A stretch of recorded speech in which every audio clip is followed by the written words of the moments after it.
ఇక మహాభారతం అంటే మనకు వెంటనే గుర్తొచ్చేది మహాభారత యుద్ధం. మహాభారత యుద్ధంలో ఎంతమంది చనిపోయారో తెలుసా?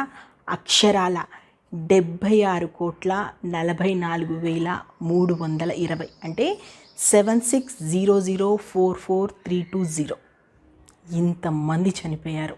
మహాభారతాన్ని రాసింది వ్యాస మహర్షి. వ్యాస మహర్షికి ఒకరోజు అనుకుంటాడు, 4 వేదాలు ఉన్నాయి, కానీ ఆ వేదాలు అందరూ చదవలేరు. పురాణాలు ఉన్నాయి, ఆ పురాణాలు కూడా అందరూ చదవలేకపోతున్నారు. కానీ వాళ్ళందరూ చదివేలాగా, వాళ్ళందరూ అర్థం చేసుకునేలాగా వేదాలు, పురాణాలు, వీటి సారమంతా, అంటే వీటిలో ఉన్నటువంటి నీతి అంతా కూడా ఒక దగ్గర చేరిస్తే ఎలా ఉంటుంది అనేటువంటి ఆలోచన వస్తుంది. అందరూ చదవడానికి వీలుగా, అంటే మనకు చాలా పుస్తకంలో చాలా క్వశ్చన్స్, ఆన్సర్స్ అవన్నీ ఉంటాయి, కానీ వాటన్నిటిని క్రోడీకరించి మనకు ఒక గైడ్ వస్తుంది కదా.